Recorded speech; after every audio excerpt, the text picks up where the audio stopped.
Baik, Assalamualaikum warahmatullahi wabarakatuh. Bismillahirrahmanirrahim. Alhamdulillahi rabbil alamin. Wassalatu wassalamu ala sayyidina Muhammadin wa ala alihi wa ashabihi wa man tabi'ahum bi ihsanin ila yaumiddin amma ba'd. Allahumma allimna ma yanfa'una wanfa'na bima 'allamtana. Allahumma zidna ilman nafi'a wa amalan mutaqabbalah. Yang saya hormati, saya muliakan Ketua Jawara Depok ya, Jawara Beji, Jawara Tapostan ya. Mohon maaf, kita salah sebutkan namanya ya, tanpa mengurangi rasa hormat saya dan teman-teman sekalian dari seluruh ya para pengusaha ya. Sesuatu pengalaman yang khusus bagi saya kali ini berbicara di depan para pengusaha. Ya. Mudah-mudahan Allah Subhanahu wa Ta'ala berikan keberkahan bagi setiap usaha kita, berikan kemajuan dan kemanfaatan baik di dunia maupun di akhirat. Bapak Ibu sekalian yang dimuliakan Allah Subhanahu wa Ta'ala, ya. Maaf sebelum saya mulai, suara saya terdengar baik ya? Alhamdulillah jelas ya. Jelas. Jelas. Baik. Wajar ya, saya belum menyapa host saya yang cukup aktif dan ganteng tampaknya. Ya. Masya Allah. Ganteng ya. Lanjut. Baik. Bapak Ibu sekalian yang dimuliakan Allah Subhanahu wa Ta'ala, berbicara tentang usaha ya, tentang dagang. Ya memang yang sempat terkesan cepat adalah seakan ini urusan dunia, seakan ini sekedar masalah harta. Ya. Akan tapi ya tentu saja kita tidak boleh keliru melihat permasalahan ini, ya bahwa perkara ini adalah perkara yang juga menjadi satu kesatuan dalam agama kita. Ya, karena kita sudah memahami secara dasar bahwa Islam itu ya adalah agama yang komprehensif, agama yang menyeluruh, yang mencakup berbagai aspek, ya bukan hanya urusan akhirat tapi juga urusan dunia, bukan cuma urusan kesehatan jiwa, ya bukan cuma urusan masalah hati tapi juga masalah materi, masalah finansial, ya itu semua tidak terabaikan, ya karena memang Islam ini bukan sekedar ajaran ritual, tapi lebih dari itu dia merupakan pedoman dan panduan kehidupan yang tidak menafikan berbagai aspek dalam kehidupan. Dalam Al-Quran sendiri, Allah Subhanahu wa Ta'ala memberikan perhatian yang tidak kecil terhadap masalah perdagangan ya, baik secara spesifik atau secara umum ya. Nah, kita tentu mengenal ayat yang sangat yang sangat dikenal ya, yang sangat kita hafal insya Allah. Ya, dalam surat Al-Baqarah, wa ahallallahu al-bai'a wa harramar riba. Allah Subhanahu wa Ta'ala menghalalkan jual beli dan mengharamkan riba. Ya, ini memberikan sebuah pedoman dan panduan yang sangat luas sekali. Ya, dan Allah halalkan jual beli ini berarti Allah buka kepada kita pintu-pintu yang sangat luas ya untuk mendapatkan meraih rezeki, meraih penghidupan ya karena jual beli ini skupnya sangat luas. Baik, di sisi lain ya jual beli juga sebagaimana sabda Rasulullah Shallallahu Alaihi Wasallam merupakan bagian dari pintu rezeki atau pintu penghasilan yang utama, yang baik ya. Dari Rifah bin Rafi radhiyallahu anna Nabi sallallahu alaihi wasallam su'il, Nabi sallallahu alaihi wasallam pernah ditanya ya ayyul kasbi atyab, ya penghasilan apa yang paling bagus?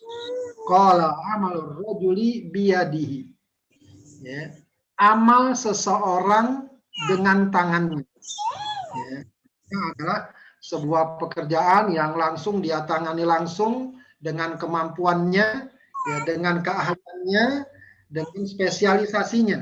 Ini nanti sangat beragam juga sebenarnya ya, meskipun yang nanti banyak diperdebatkan adalah yang paling utama dari ini adalah pertanian misalnya. Itu ada babnya. Ya. Wa kullu bai'in mabrur, dan semua penjualan yang mabrur. Ya, jadi bukan haji aja yang mabrur. Penjualan juga ada yang disebut penjualan mabrur atau jual beli yang mabrur. Ya, ini juga harus kita sosialisasikan ya. Ya, meskipun memang kurang dikenal istilah jual beli yang mabrur. Ya. Gambarannya kurang lebih sama dengan ibadah haji. Ya, para ulama mengatakan ibadah haji yang mabrur itu apa? Haji yang mabrur itu apa? Haji yang tidak ada maksiat di dalamnya. Ya.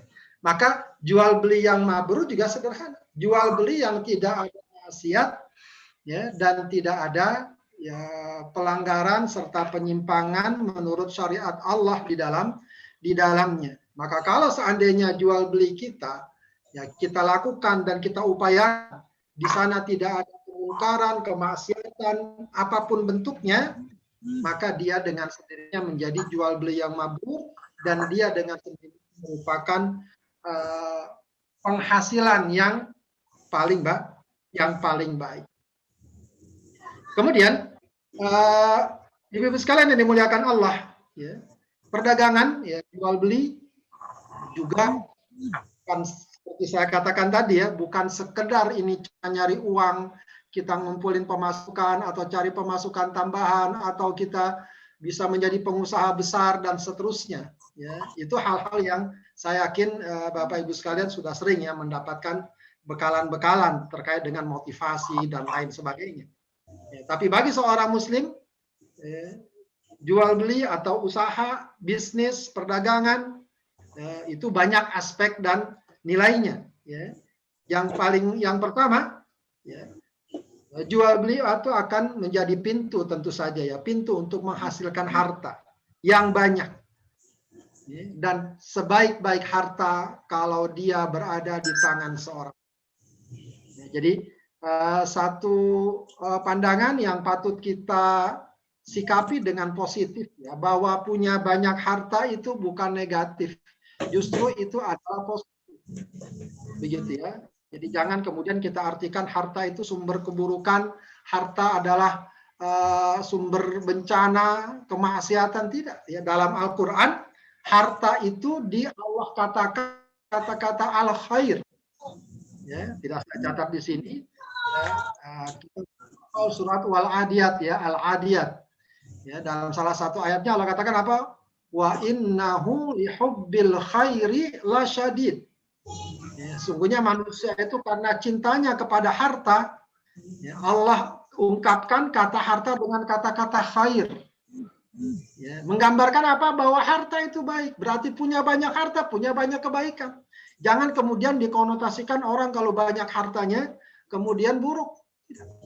Yang buruk nanti sikap-sikap yang tidak benar, begitu ya. Dan apa namanya, semakin banyak harta di tangan orang Muslim semakin baik. Ya, maka kita punya tantangan yang besar ya untuk mendapatkan harta ini. Jangan sampai malah jatuh ke tangan ahli maksiat, jatuh ke tangan orang-orang yang penuh rencana dan agenda kerusakan dan lain sebagainya. Dan salah satu pintu untuk mendapatkan harta yang banyak memang lewat perdagangan. Ya, sehingga sering terdengar ungkapan istilah kalau mau ya dagang begitu ya. Kalau cuma ngandelin maaf ya gaji ini guru dan lain sebagainya yang kita tahu lah sebagaimana adanya begitu ya. Jadi ini satu hal yang positif ya. Rukun Islam paling tidak 2 dari 5 rukun Islam menuntut kemampuan harta yang stabil ya, yang tidak hanya sekedar punya uang tapi punya kekuatan dan fondasi yang kuat dalam masalah finansial, yaitu masalah zakat dan ibadah haji. Kemudian ketika kita masuk dunia perdagangan dan dia concern, kita kembangkan terus dan usaha kita berkembang, maka dengan sendirinya akan menjadi sarana yang lapangan pekerjaan, sarana bagi kita untuk berpartisipasi sosial. Akan banyak sekali kebaikan-kebaikan yang akan kita dapatkan. Ya, bayangkan kalau seandainya kita bersedekah memberikan seseorang sekian dengan sedekah kita, bagaimana kalau kita berikan dia pekerjaan? Ya. menciptakan lapangan pekerjaan, entah jadi pegawai kita, entah jadi partner kita, entah jadi reseller kita dan lain sebagainya. Itu sesuatu yang tidak sederhana, pun kadang-kadang tidak tampak, tapi itu sebuah lapangan, bukan cuma lapangan pekerjaan, tapi lapangan amal soleh bagi orang yang melakukannya. Kemudian di sisi lain, dagangan menjadi sarana dakwah, sarana jihad di jalan Allah Subhanahu wa taala. Mau tidak mau dakwah, berjihad di jalan Allah butuh uang, butuh dana. Bukan hanya kita, bukan hanya sekarang, zaman Rasulullah berdakwah butuh dana. Ya, butuh dana. Ya, kita tahu bagaimana Rasulullah sering memobilisasi, bukan cuma memobilisasi para sahabat untuk berjuang, tapi untuk bersodakoh, mengeluarkan hartanya, begitu ya. Jadi belum lagi, apalagi pada zaman sekarang. Dan kita tahu ya negeri kita ini ya, masuk Islam ke negeri kita ini ya, salah satunya ya, saya tidak ingin berdebat masalah ini sebab nanti ada banyak pembicaraan ya. Akan tapi yang sering dibicarakan adalah lewat para pedagang yang mereka memanfaatkan aktivitas perdagangannya juga untuk berdakwah. Kemudian perdagangan juga sarana mengelola harta dengan baik. Maksudnya sarana mengelola harta maksudnya apa? Sebenarnya tidak menginginkan seseorang menumpuk harta begitu saja disimpan saja. Tadi yang diinginkan adalah dikelola, diputar. Apa maknanya kalau dikelola itu? Maka roda perekonomian jalan. Akan bisa jadi banyak orang yang mendapatkan kebaikannya. Ketika kita putar, mungkin ada yang tukang ini, tukang itu akan mendapatkan efeknya, begitu ya. Ketimbang dia hanya kita simpan saja begitu, hanya kita ambil, apalagi kalau nanti misalnya dengan bunganya, riba pula dan lain sebagainya. Kalau kita punya usaha dagang, kita punya uang modal, maka kita putar. Ya memang ada resikonya, tapi itulah resiko ekonomi. Akan tapi kalau kita kelola, ya maka itu yang dikehendaki dalam Islam. Makanya kalau seorang punya uang yang ditimbun atau disimpan setiap tahun kena zakat, tahun depan kena zakat lagi, masih kena zakat lagi, begitu ya. Karenanya juga dalam fikih itu diingatkan, misalnya ada yang memegang harta anak yatim, ya itu kalau bisa dikelola, tapi dikelola dengan aman, ya agar tidak habis setiap tahun dikeluarkan untuk zakatnya dan seterusnya. Apa hikmahnya? Agar harta itu terkelola dengan baik. Salah satu bentuk pengelolaan harta yang baik adalah dengan perdagangan. Kemudian ya terakhir, dan ini juga akumulasi dari semua itu, ya perdagangan menjadi sarana kita untuk masuk surga. Ya, dengan berdagang, sudah kita katakan tadi, banyak sekali medan-medan kebaikan yang dapat kita lakukan, yang dapat kita isi. Ya tentu saja, ya ini tidak lantas demikian, ya butuh bagi kita untuk menghadirkan sebuah sikap perdagangan yang baik atau yang kemudian kita kenal dengan adab pedagang ya. Adab pedagang ini yang mungkin saya lebih fokus membahas lah ini ya. Maaf kalau seandainya mungkin ada yang berpretensi saya akan membahas masalah fikih muamalah, karena fikih muamalah ini sangat luas jangkauan. Ya kalaupun ada mungkin nanti bisa ada sesi berikutnya yang mengundang pakar pakar ekonom syariah begitu ya, yang akan berbicara tentang berbagai macam bentuk muamalah, transaksi dan lain sebagainya. Nah, yang penting bagi kita kemudian adalah ya bagaimana ya, tadi ini kita lihat ya ada ayat atau hadis ya tentang harta yang baik ya. Ni'mal malus soleh lirrajulis soleh. Ya, sebaik-baik harta jika ada di tangan orang soleh. Jadi harta itu kalau ada di tangan orang soleh maka dia akan menjadi baik. Dan Allah mengecam yang mengharamkan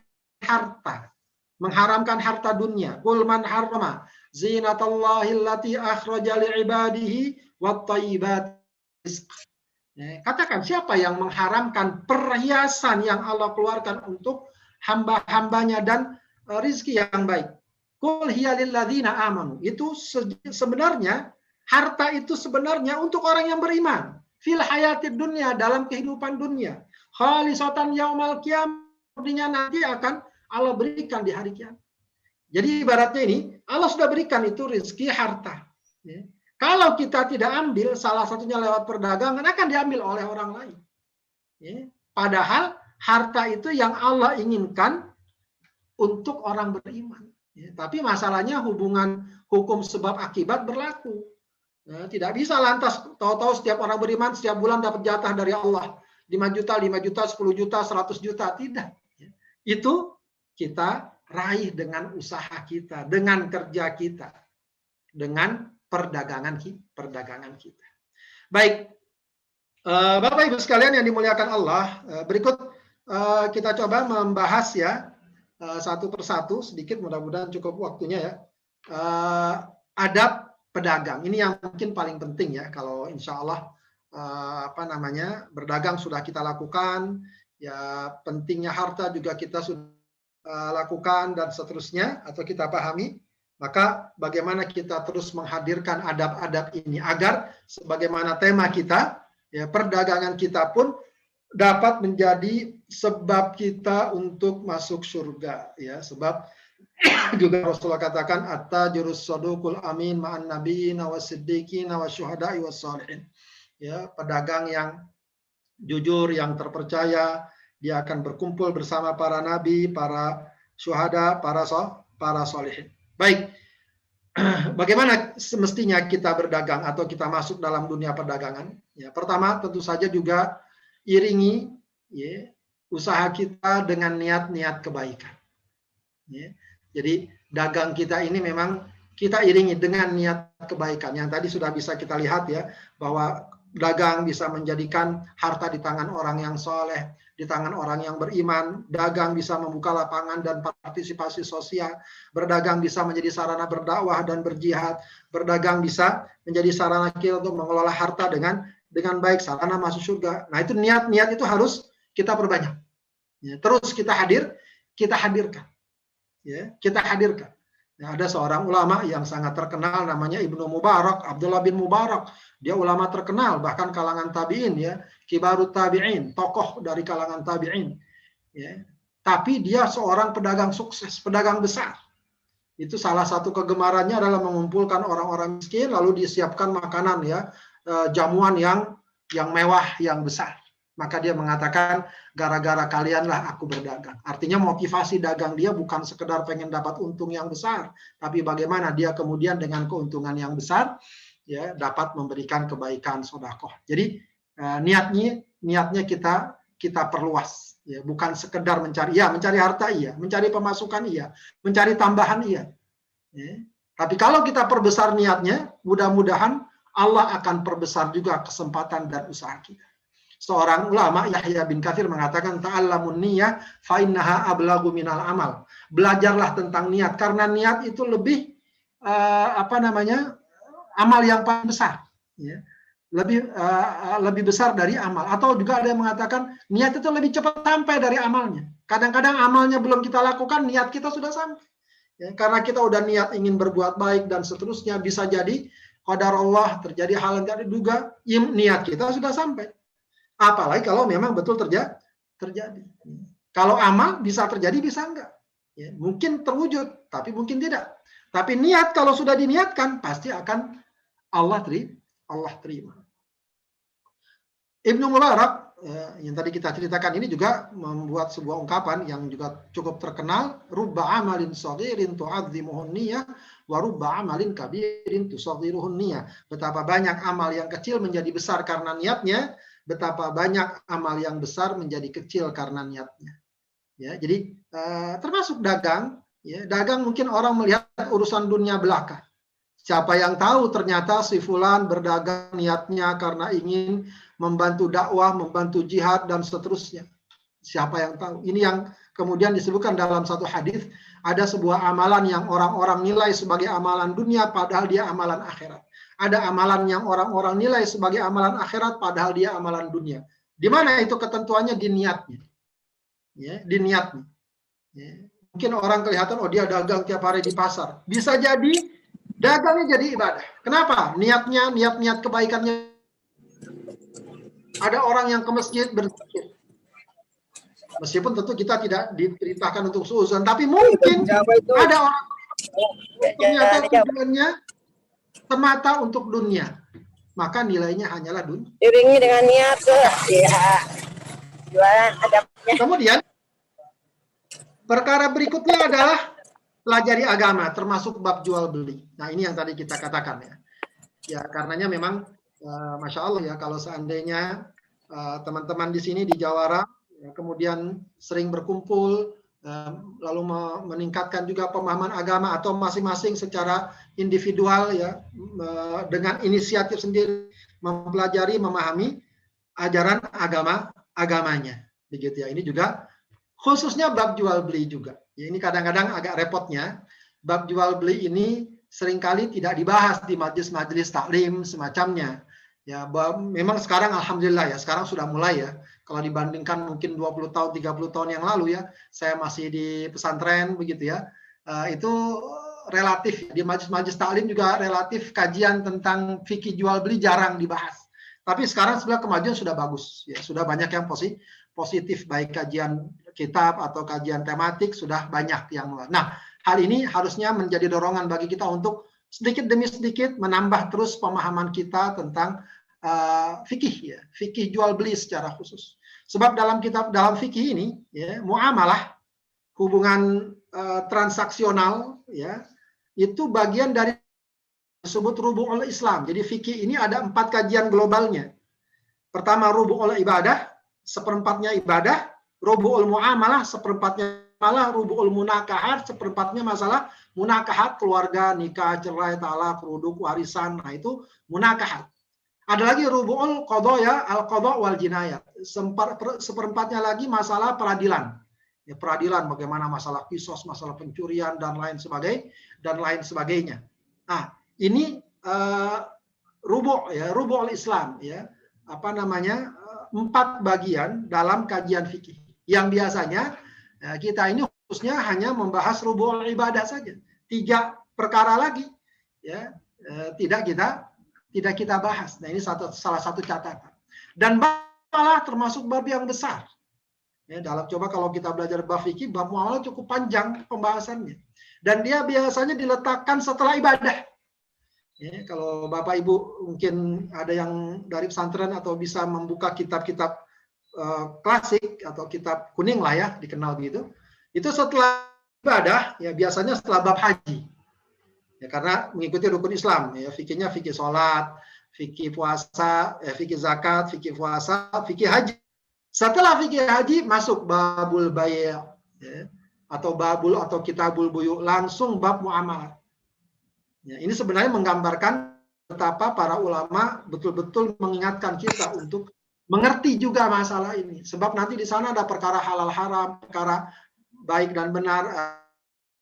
Dan ini juga harus dipahami, bukan cuma masalah halal dan haram, tapi ini menjadi sarana kita untuk meningkatkan kualitas ya, perdagangan kita. Karena kita punya kaedah, tidak ada yang Allah haramkan kecuali mengandung keburukan, tidak ada yang Allah halalkan pasti di sana ada kebaikan. Ya, maka penting bagi kita untuk sedikit demi sedikit, memang kalau dikatakan oh saya nggak ngerti, saya nggak ada waktu, ya paling nggak sedikit demi sedikit coba ditingkatkan pemahamannya ya.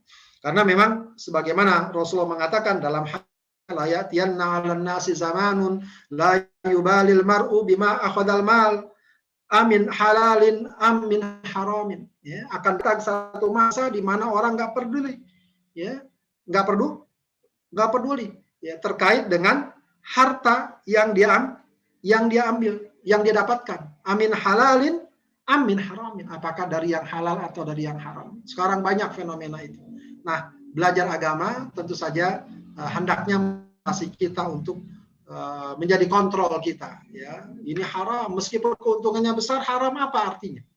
Ya, tapi kita yakin bukan berarti kalau kita cuma berarti untungnya nggak besar. Insya Allah besar. Ya, karena ini jalan Allah ya, ini yang Allah ridhoi. Kalaupun mungkin untungnya belum besar, berarti ada trik-trik lain yang harus kita gali dan kita ambil ya. Bahkan Umar bin Khattab terkenal dengan sebuah ungkapan ya, la yabi'u fi suqina hadza illa man tafaqqaha fid din. Nah, ini satu hal yang harusnya menjadi catatannya. Hendaklah jangan berjualan di pasar kami kecuali orang yang telah memahami agama. Ya, dalam ungkapan yang lain beliau mengatakan la yattajiru fi suqina illa man faqiha ya ukular riba. Ya. Jangan berdagang di pasar kami sampai dia paham betul mengenai seluk-beluk riba. Ya. Seluk-beluk riba. Nah, mungkin bisa jadi, oh kalau gitu saya nggak dagang dulu. Tidak ya, dagang aja terus. Insya Allah sambil bertanya kita bisa langsung praktek ini riba atau tidak, ini boleh atau tidak, dan seterusnya. Atau kita membaca atau kita berdiskusi. Yang penting upaya itu sambil jalan, ya, jangan kita hentikan.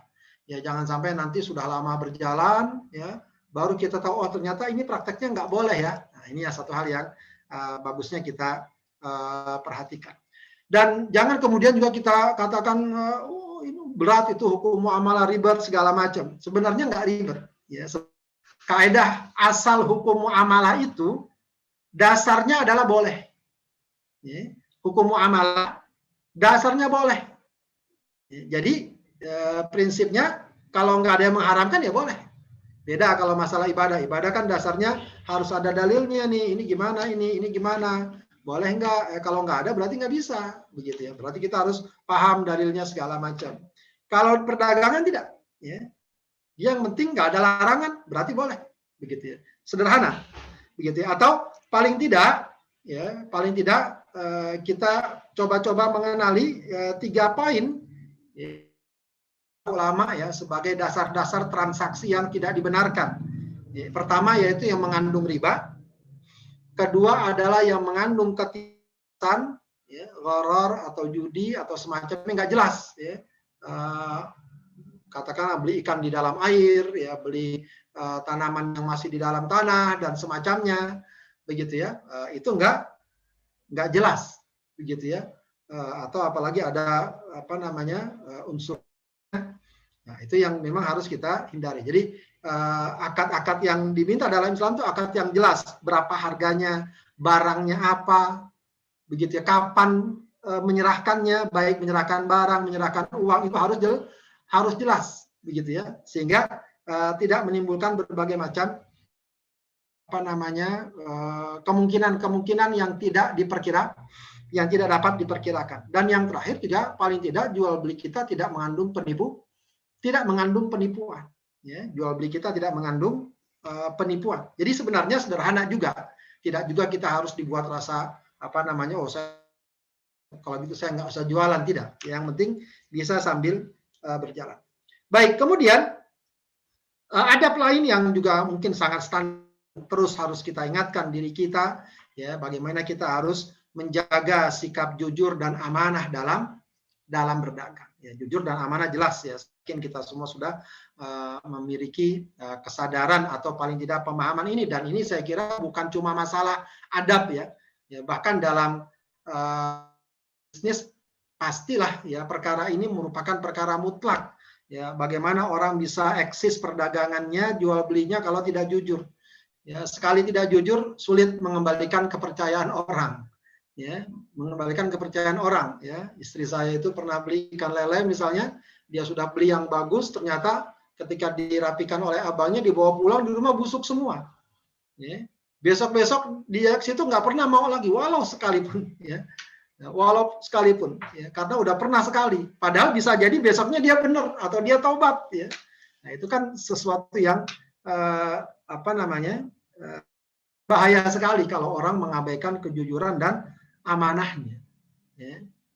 Dan kalau kita berdagang dengan jujur dan amanah, ya, maka yang jelas Allah ridho, dan insya Allah usaha kita pun maju. Ya. Dalam hadis riwayat Bukhari Muslim, Rasulullah mengatakan al-bayyani bil khiyar ma lam yatafarraqa. Penjual dan pembeli boleh memilih. Nah, ini dalam bab muamalah itu ada bab khiyar. Boleh atau mau enggak. Selagi masih dalam majlisnya, sekali masih dalam transaksi atau di tokonya. Ya, fa'in sadaqa wa bayya kata bayyihima. Kalau keduanya menjelaskan jujur, dua pihak jujur, pembeli, penjual sama-sama jujur, maka keduanya akan diberi rezeki berupa barokah, ya, jual beli mereka. Wa in kadzaba wa katama muhiqa barakatu bai'ihima. Tapi kalau seandainya keduanya dusta dan ada yang disembunyikan, maka barokahnya akan Allah hilangkan. Ya, maka ini penting ya, kita menjaga kejujuran, menjaga amanah. Ya, ini menjadi salah satu barometer kita. Kepribadian kita salah satunya ditentukan oleh masalah uang. Ya, jadi memang sering dikatakan ya, kita boleh saja mengenal seorang baik, sholatnya baik, ininya baik, tapi ada satu barometer yang sangat menentukan, ya, soal uang, soal amanah, soal kejujuran. Ya. Karenanya juga Umar bin Khattab pernah didatangi oleh seseorang yang ingin menjadi memintanya menjadi saksi. Ya, kamu, kata Umar bin Khattab, kamu kenal orang? Ya, saya kenal. Tapi kamu pernah nggak safar dengannya? Belum pernah.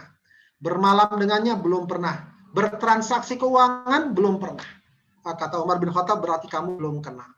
Jadi transaksi keuangan ini merupakan salah satu barometer seseorang. Nah, ini penting sekali ya, harus benar-benar kita jaga kepercayaan orang.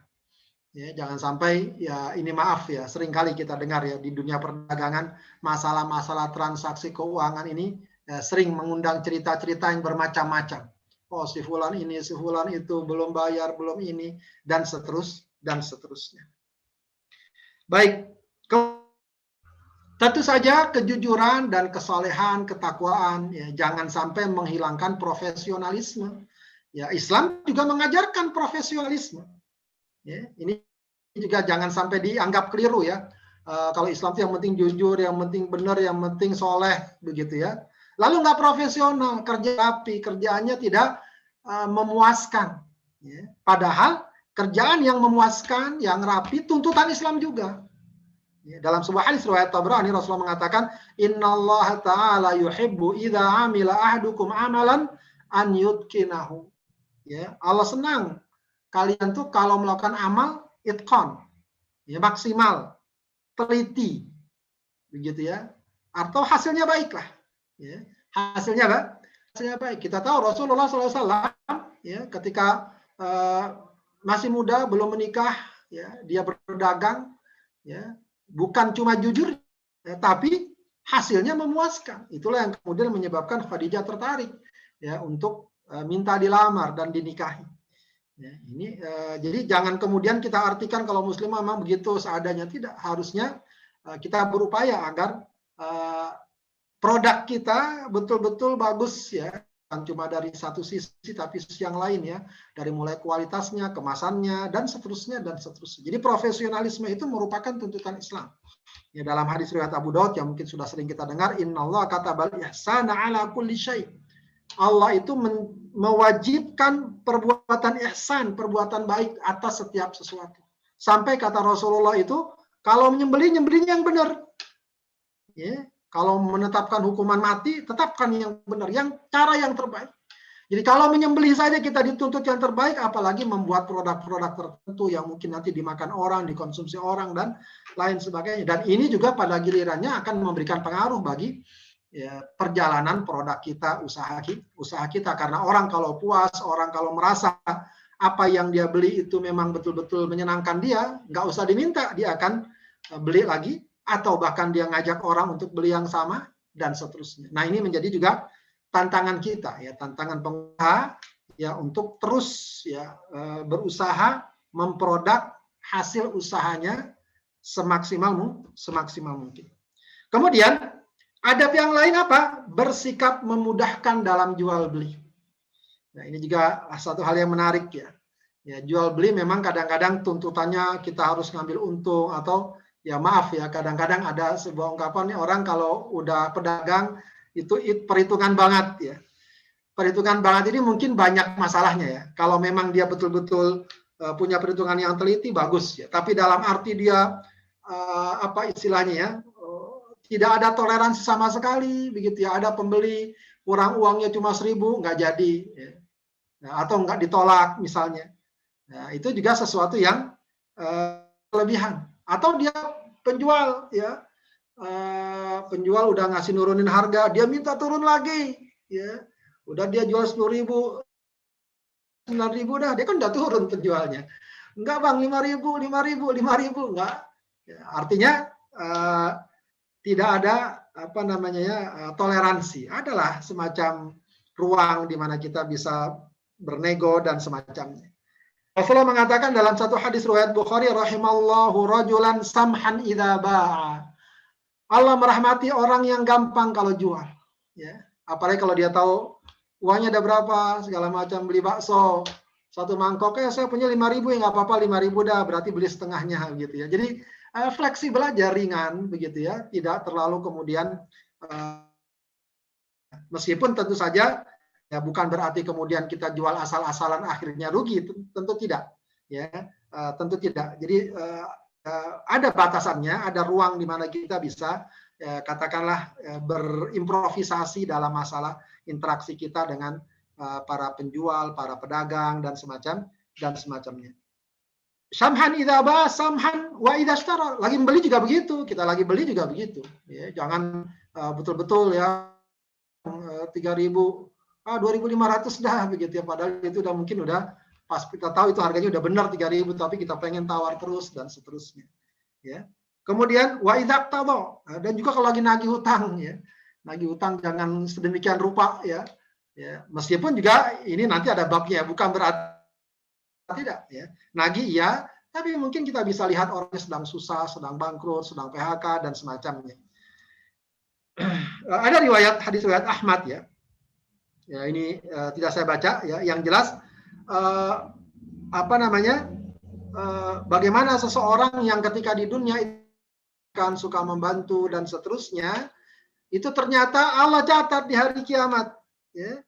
Allah catat di hari kiamat dan kemudian jadi sebab terampuninya dosa-dosanya, jadi sebab kekhilafannya menjadi diampuni dan seterusnya. Ya.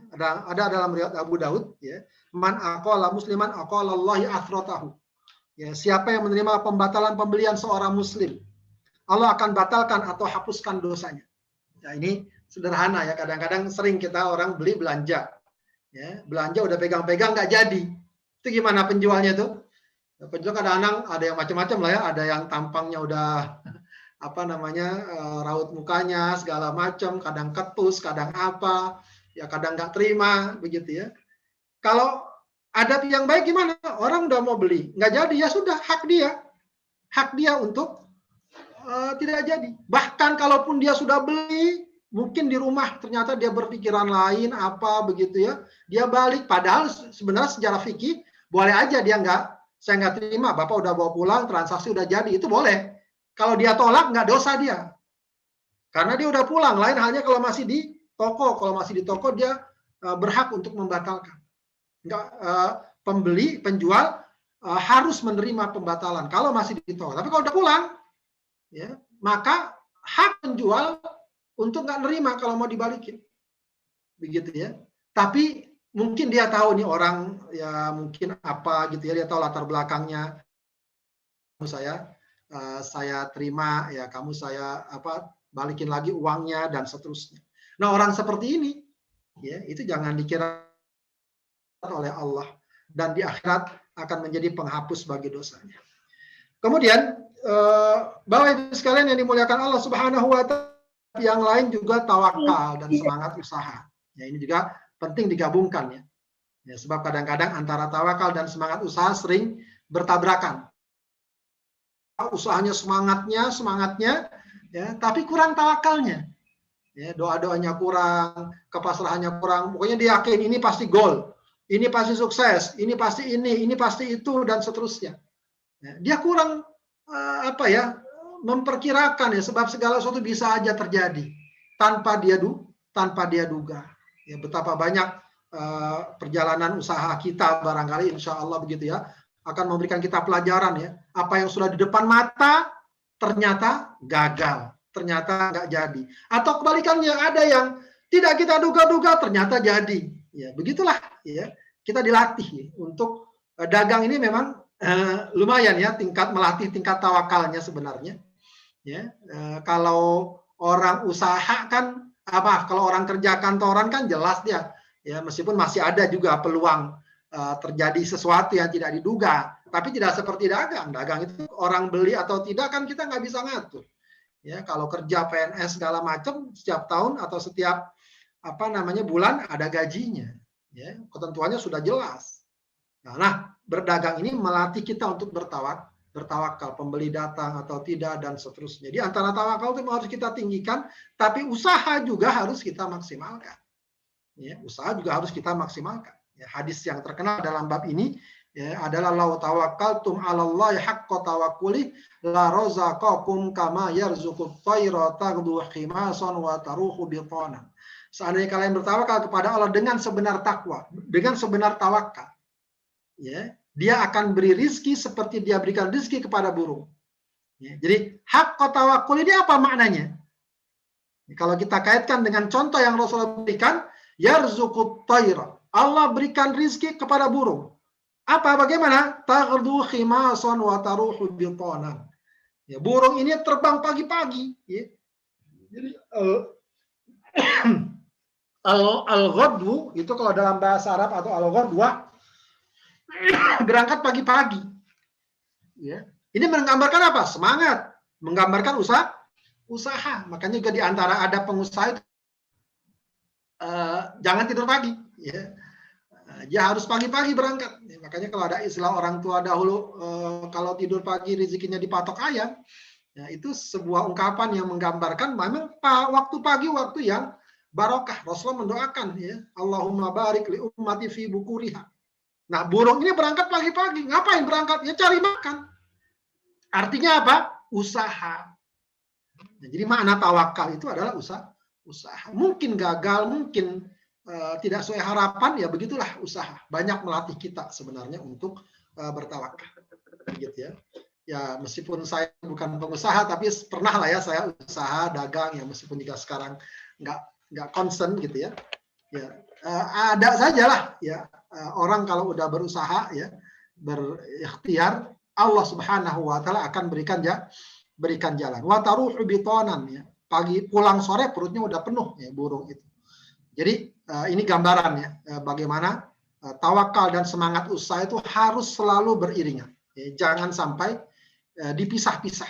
Ya, tawakal saja, pasrah saja, nggak ada usaha ya nggak bisa.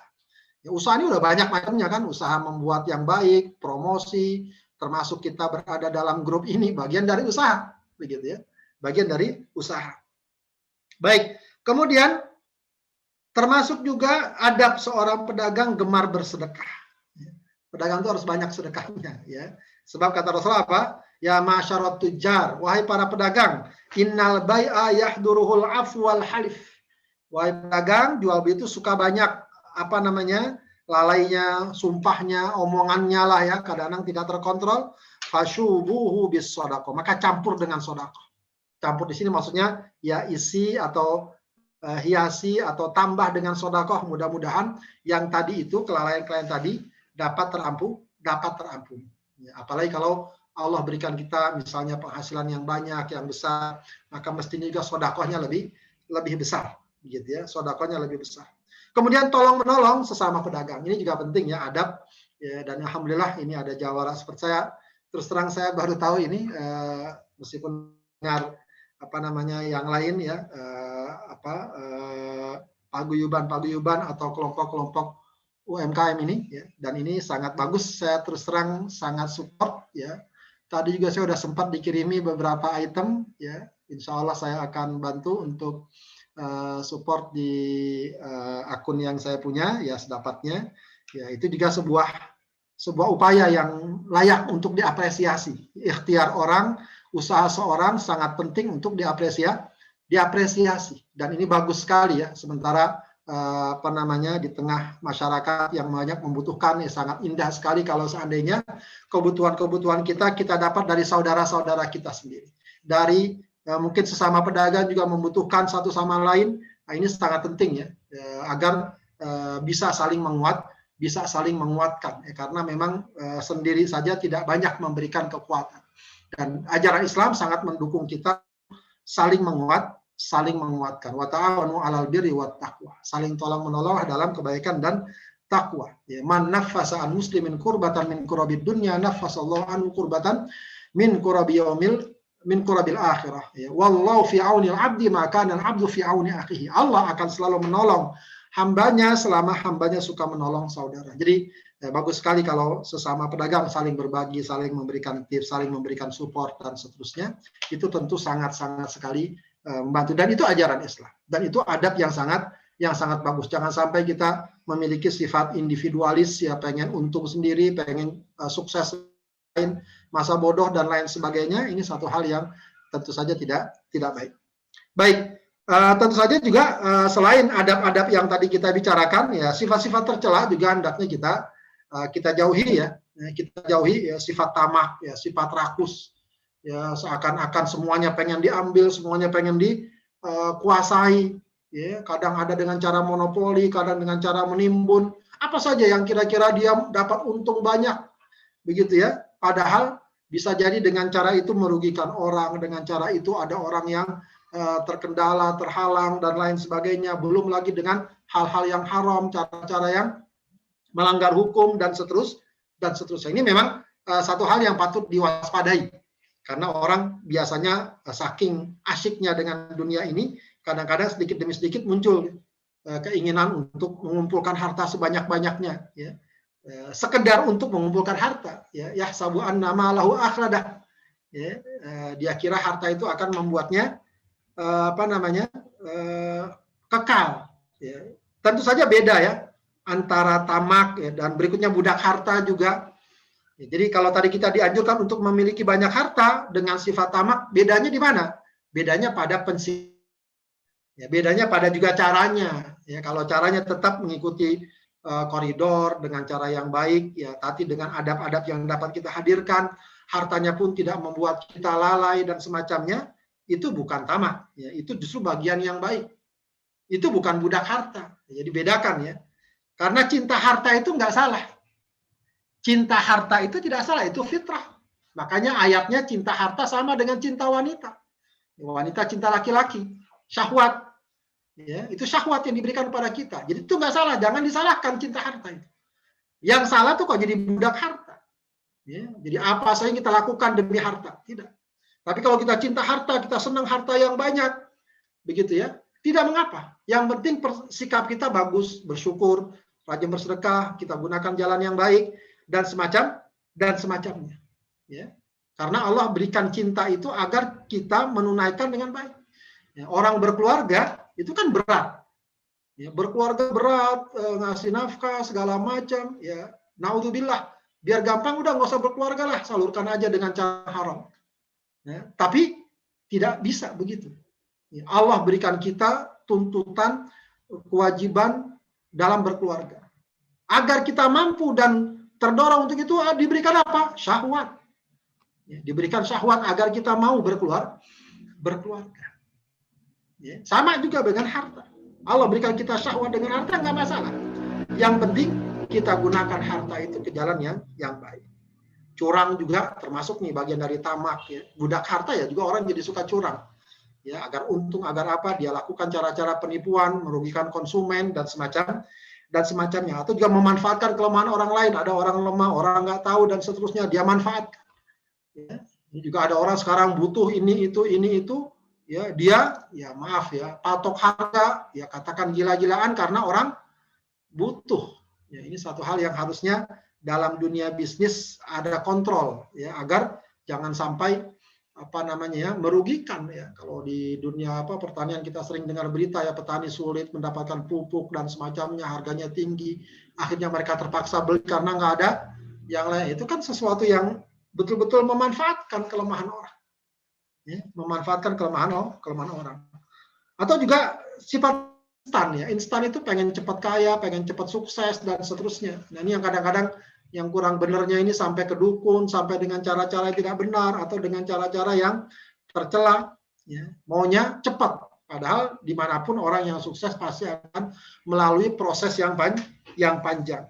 Kemudian tidak menghargai pertemanan, ya. Kadang juga bisnis, ya, ada ungkapan yang sering terkenal, ya, harta nggak kenal saudara. Ini sesuatu yang sebenarnya tidak baik, ya. Tetap kita pertemanan, persahabatan kita jaga. Ini mungkin sebuah catatan atau ujian kalau boleh dibilang, ya. Seringkali karena bisnis, persahabatan jadi terganggu, jadi rusak, bahkan juga kadang keluarga dan seterusnya. Ini satu hal yang patut kita jaga bahwa ada gesekan, ada miskomunikasi, ada apalah begitu ya, sedapatnya kita jaga ya, agar persahabatan tetap terpelihara. Bahkan justru ini bisa kita jadikan sarana untuk semakin mempererat persahabatan. Mestinya begitu ya. Meskipun tentu saja satu sama lain ya saling memahami, jangan cuma minta dipahami, dia pun juga harus bisa memahami orang lain ya. Juga di antara sifat tercela ya, sering sumpah, sering janji ya. Nah, ini nggak bagus ya kalau dalam apa namanya akhlak Islam itu ya, oh sumpah deh ini benar. Jadi sebenarnya agar orang percaya kepada kita jangan dorong oleh sumpah-sumpah dan janji kita, tapi biarkan buktinya berbicara ya, biarkan produk-produk kita yang akan membuat konsumen menjadi tertarik begitu ya. Orang biasanya kalau sudah dikenal dia akan dengan sendirinya ya, akan dengan sendirinya kalau kualitasnya bagus ya, dengan sendirinya akan menarik menjadi daya tarik tersendiri ya. Tak perlu kita sumpah-sumpah berlebihan, meskipun alhamdulillah sih ya kalau di masyarakat kita nggak terlalu ya, tapi sekedar waspada saja. Ini kalau di Arab memang orang senang sekali dengan sumpah ya. Ini satu budaya yang sebenarnya kurang bagus ya. Dikit-dikit sumpah ya, wallahi ini saya beli dari Tanah Abang misalnya, wallahi ini saya beli dari ini dari itu nggak perlu ya, itu tidak perlu, cukup kita sampaikan saja dan yang penting kita jujur ya, akhirnya orang akan tahu bahwa wah ini memang benar kualitasnya bagus dan lain sebagainya. Baik, Bapak Ibu sekalian yang dimuliakan Allah Subhanahu wa taala, itu barangkali yang dapat saya sampaikan ya, hal-hal yang ya, sekedar untuk bisa memberikan wawasan atau bekalan-bekalan kepada Bapak Ibu sekalian dalam mengelola usahanya ya. Yang jelas saya sangat apresiasi sekali dengan usaha Bapak Ibu sekalian, khususnya grup ini ya, atau kelompok ini. Ya, mudah-mudahan usaha-usaha yang dikembangkan semuanya diberkahi Allah Subhanahu wa taala, diberikan kemajuan dan juga kita berharap dapat dengan sendirinya memajukan kaum muslimin di tengah masyarakat. Itu saja barangkali yang dapat sampaikan. Mohon maaf kalau ada kekhilafan. Assalamualaikum warahmatullahi wabarakatuh. Waalaikumsalam warahmatullahi wabarakatuh. Syukran, jazakallah khair Ustaz Abdul Haidir, luar biasa materinya terkait dengan agar daganganmu bisa membawamu ke surga ya, terkait fikih muamalah jual beli dan sebagainya yang tadi kita yang kita dapatkan. Dan Bapak Ibu sekalian, sekarang adalah saatnya session tanya jawab. Pasti Bapak Ibu semua sudah punya nih pertanyaan yang ingin diberikan kepada Ustadz. Nah, ini nanti teknisnya mungkin kita kumpulkan pertanyaannya dulu kali Ustadz ya, biar enak ya. Apa bagaimana? Mau satu persatu? Sudah ada yang menulis di chat, Pak. Ya, Ustadz Abdul Haidir, mau di satu persatu atau langsung saja Ustadz? Beberapa boleh satu-satu dulu, kalau memang ada yang bahas sama bisa digabung gitu. Baik, satu persatu dulu Ustadz. Kita coba dari yang chat dulu ya Ustadz ya. Nah, ini ada pertanyaan yang pertama dari Ibu Yuliatin, Tanah Baru. Nah, beliau bertanya dengan Ustadz seperti ini, Pak Ustadz, saya mau menanyakan, usaha saya bergerak di bidang jasa pengiriman. Ada customer yang sudah saya ringankan dengan bayar belakangan. Tapi sampai sebulan nggak dibayar. Saya tagih beliau, beliau malah bilang nanti sekalian kirim lagi. Sampai beberapa bulan tidak ada kiriman. Kami tagih nggak ada tanggapan. Sehingga beberapa waktu itu mau kirim barang tapi tidak saya terima. Apakah saya termasuk tidak profesional? Nah, ini pertanyaan pertama Ustadz. Bagaimana? Dari Ibu Yuliatin. Ya, itu banyak hal ya. Mungkin ini kalau ini teman-teman dari pengusaha biasa banyak trik-trik, banyak tips-tips begitu ya. Yang jelas memang di antara unsur perdagangan jual beli yang sangat penting juga adalah masalah kepercayaan ya.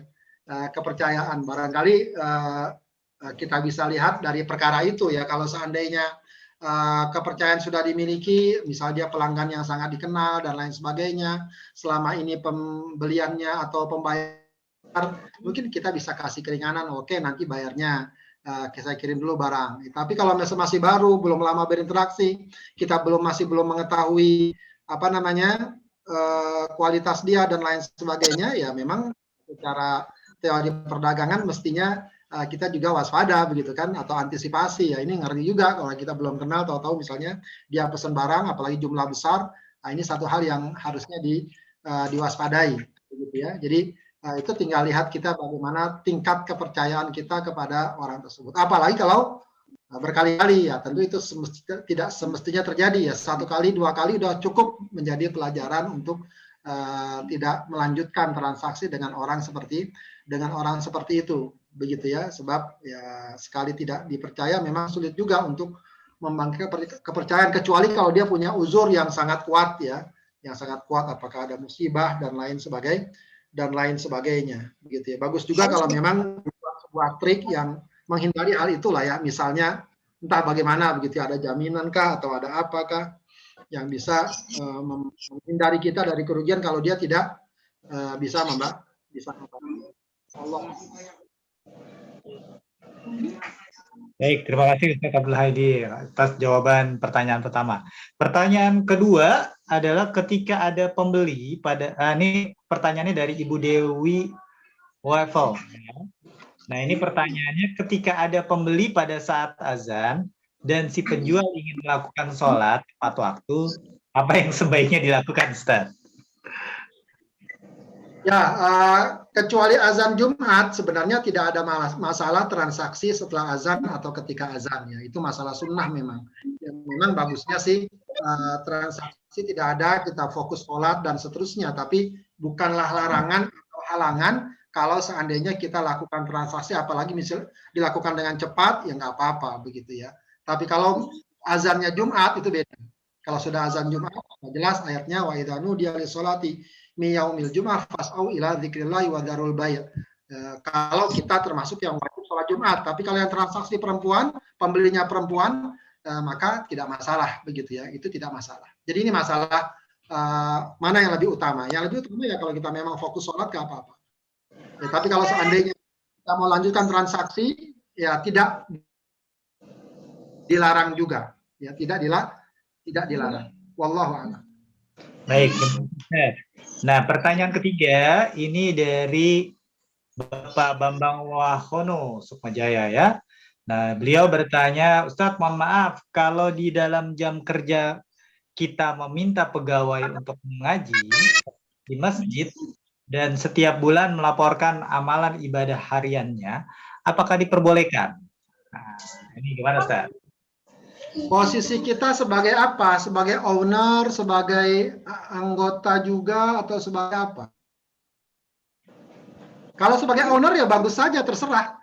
Kalau kita cuma staff aja ya kita izin dulu kepada owner, kepada pimpinan, dan seterusnya untuk memakai waktu tersebut untuk mengaji. Begitu ya. Jadi kalau jam kerja ya berarti memang kita harus berusaha menggunakannya memang sesuai kesepakatan yang ada. Kalau memang ada izin, ada apa ya tidak masalah.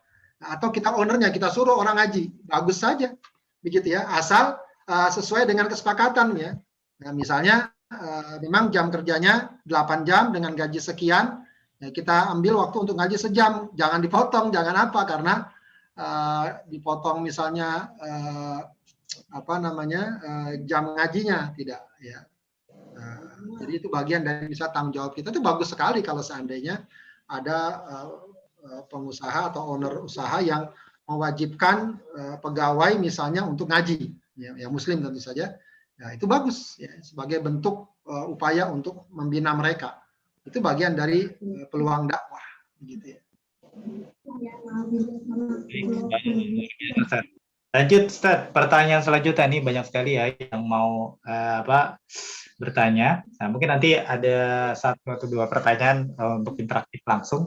Tapi ini saya bacakan dulu yang di chat. Ini masih pertanyaan di chat dari Royhatul Jannah. Nah, Ibu Royhatul Jannah bertanya Ustaz terkait dengan pengalaman beliau dalam bisnis. Pengalaman dalam bisnis, saya pernah ditipu oleh teman saya yang dipercaya sejumlah puluhan juta. walaupun kerjasama yang dibangun sudah sesuai dengan, dan ada bukti-bukti. Tapi karena dengan teman, kami tidak memproses hukum. Bagaimana menurut Ustadz? Ya, ini lagi-lagi masalah sikap kita.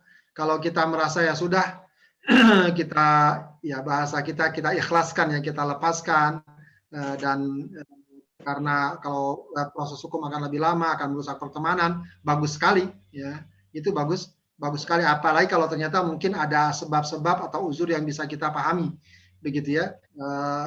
Kalau misalnya permasalahan sangat besar, ya sehingga menggunakan proses hukum juga tidak salah, sepanjang memang ada buktinya dan ada penyelewengannya dan semacamnya. Kecuali kalau masalahnya katakan kerugian bisnis biasa, ya misalnya mungkin karena pandemi sekarang dan lain sebagainya sehingga tidak bisa menguntungkan dan seterusnya. Tapi kalau ada penyelewengan, kelalaian, kalau dia mau ambil proses hukum nggak apa-apa. Tapi kalau dia lepaskan dan ya dia ridholah dengan hal tersebut, ya kemudian buka lembaran baru dan seterusnya, jelas itu perkara yang sangat baik, ya, dan itu harus menjadi pelajaran berharga baginya. Wallahu a'lam. Ustadz, kalau terkait dengan pertanyaan tadi, kalau masih nyambung, perlukah kita memberikan informasi kepada relasi-relasi kita yang kita tahu track record-nya seperti tadi diceritakan oleh Ibu siapa tadi ya, Ibu Raihat Jana, ya, dengan track record kawan yang sampai dia rugi puluhan juta. Itu perlu nggak kita memberikan informasi dengan teman-teman kita yang ternyata juga memiliki hubungan bisnis dengan dia, gitu. Dikhawatirkan terjerumus kembali dalam kasus seperti tadi, gitu, Ustaz. Ya, kalau memang buktinya jelas, ya misalnya sikapnya memang potensi penyelewengannya selalu ada dan mentalitasnya seperti itu, ya itu memang bagus dikasih. Ya itu bukan perkara ghibah. Sepanjang betul-betul niat kita bukan sekedar menjatuhkan seseorang dan semacamnya, tapi ingin memberikan informasi yang baik buat teman kita agar tidak mengalami seperti yang kita alami. Itu nggak masalah. Nah, itu bagus. Ya, cuma memang dalam hal ini patut dipertimbangkan tentang kekuatan argumennya atau buktinya, betul nggak betul-betul dia menyeleweng, atau karena ada faktor lain yang ya, itu yang harus diperjelas dan dipertegas. Kalau jelas memang dia punya mentalitas seperti itu, dan itu memang dalam dunia bisnis sering kita dapatkan atau ada, ya memang ya tidak mengapa dikasih informasi kepada teman kita yang dekat, ya atau apa begitu, agar ya paling tidak berhati-hati. Ya, seperti yang... Oke, baik Ustaz, Masya Allah. Terima kasih pencerahannya. Baik, tadi sudah saya sebutkan 4 penanya ya Bapak Ibu sekalian, tapi nampaknya nih menarik sekali ya tema bahasan dari Ustadz Abdullah Haidir terkait dengan muamalah ini, yang pasti kita semua menemukan terkait kendala-kendala di lapangan dalam kita melakukan proses jual beli. Masih ada waktu sekitar 5 menit ke depan. Saya pengen ini dong, buka session tanya jawab langsung. Siapa di antara Bapak Ibu yang ingin nanya langsung, silakan raise your hand gitu ya. Di sini akan kelihatan yang raise hand duluan, nanti akan dibuka mic-nya oleh admin ya, atau sendiri, dan bisa bertanya langsung dengan Ustadz. Silakan. 1, 2, 3, yang duluan dapat hadiahnya. Ayo. Raise hand. Ayo, door prize. Sebentar, sebut nama dan dari kecamatan mana? Ini ada Mbak Linda. Linda dari?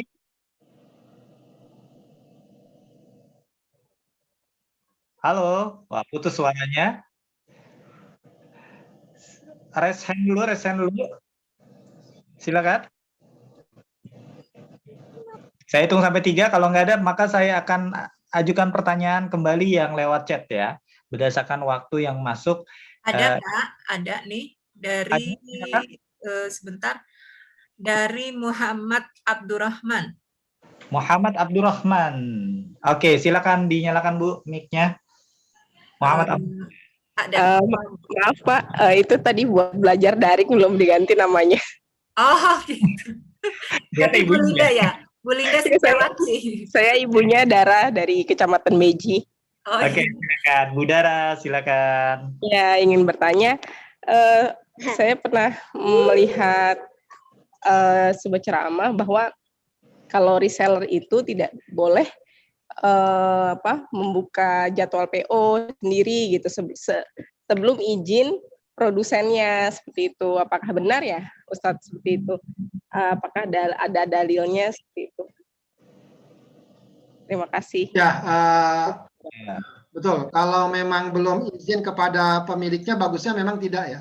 Bagusnya sudah ada transaksi dengan pemilik usaha pertamanya agar dia bisa dengan mudah untuk mendapatkannya ya. Sebab kalau dia jual-jual begitu saja, nanti orang sudah jual, sudah kasih uang, dia nggak bisa mendapatkan barang tersebut dari pemiliknya, juga akan repot sendiri dan akan menimbulkan ya, permasalahan. Jadi kalau dia sudah, yang paling nggak dia udah terdaftar atau dia sudah ada kesepakatan bagaimana saya jualin barang kamu ya itu nggak apa-apa begitu ya, itu bagus. Tapi kalau ada barang apa dia tawarkan bukan barang dia dan seterusnya, nah itu tidak boleh begitu. Kecuali kalau misalnya dia jual per spek ya, spek aja, dia jual speknya aja. Saya mau nih jualan ini, speknya gini, ada orang beli, saya tertarik.